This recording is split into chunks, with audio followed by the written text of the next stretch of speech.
So today we're going to take a look at the multiplication properties of exponents. And before we do that, I wanted to take a minute to review some vocab related to powers and exponents that you should know. So it's right at the top here. So you'll see that when we talk about a power, we're talking about the combination of the base and the exponent. We know the base is this larger number, right? And we know that the exponent is then the number in sort of the top right corner.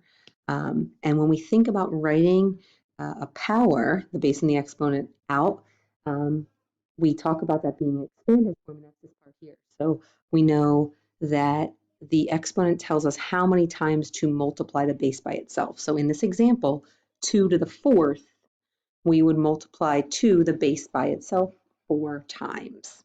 All right, so that's a little review of what hopefully you know about exponents already.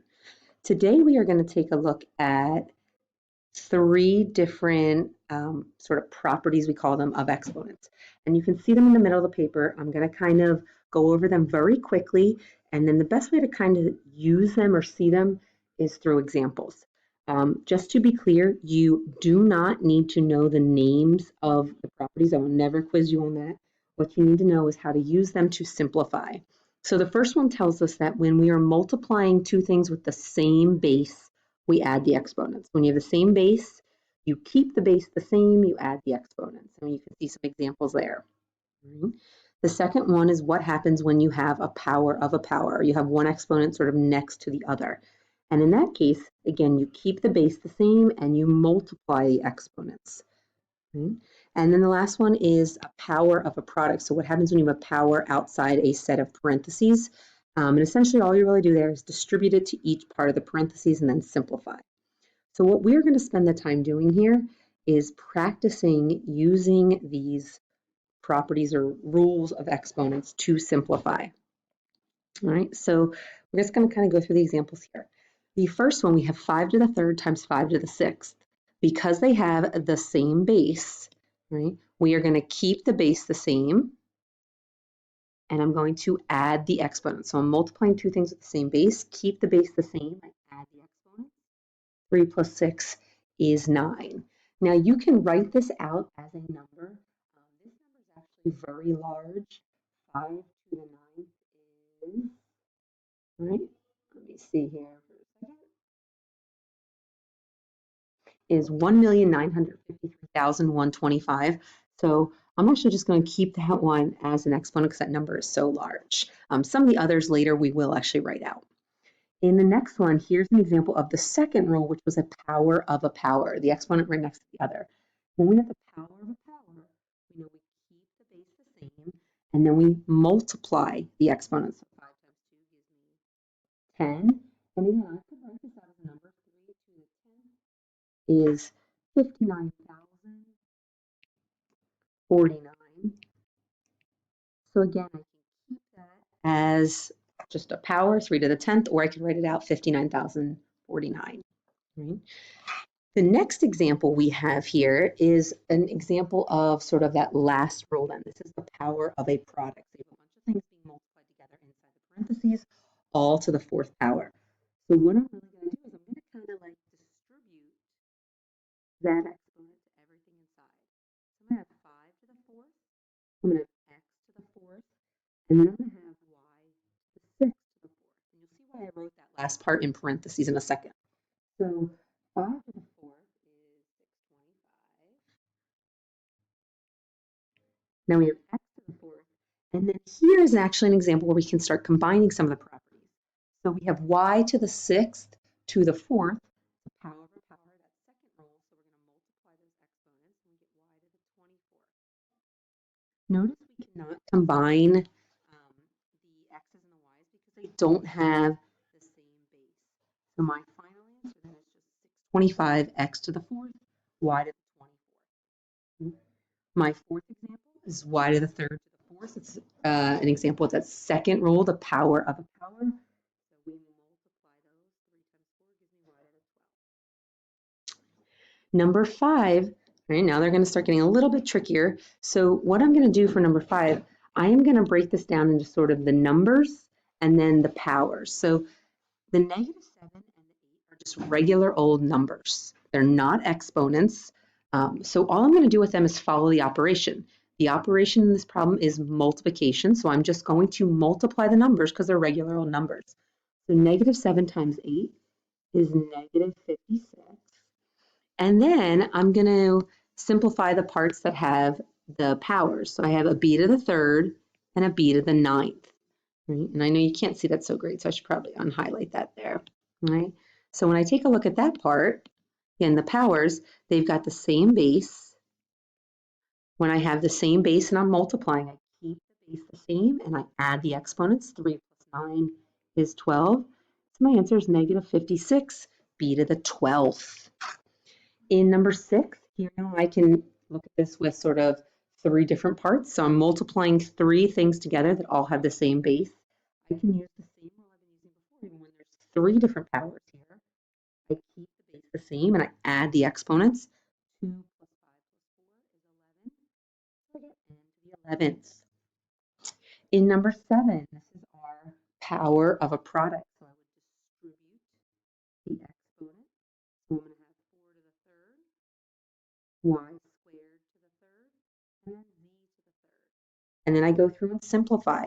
4 to the third. Again, please feel free to use a calculator. Remember, that's not 4 times 3, that's 4 times 4 times 4, which is 64.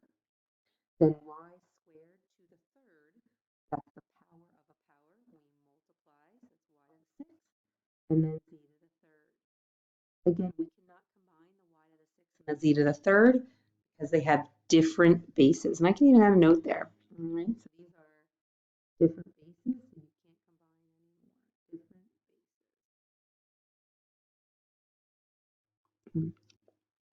At any point during this video, if you feel comfortable with trying to pause and try one on your own, go for it. That's a great idea to sort of test yourself as to how you think you're doing with the rules.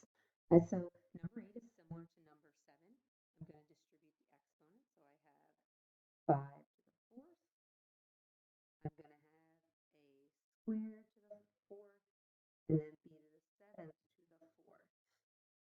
And then when I simplify, 5 to the 4th is 625. A to the 2nd to the 4th, power of a power, I multiply, so b to the 8th, and then b to the, a to the 8th, and then b to the 28th. Again, just like in example 7 and 3, we can't combine the a and the b powers because they have different bases.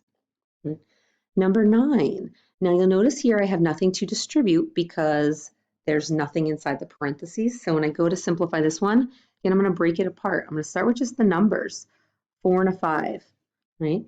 Those are numbers, they're not exponents, so I'm just following the operation. The operation is multiplication, so 4 times 5 is 20.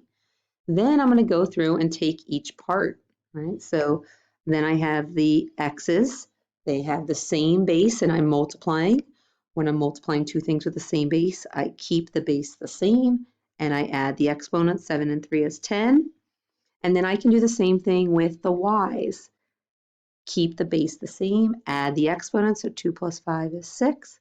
And once again, my final answer, I can't combine the x to the 10th, the y to the 6th, because they have different bases.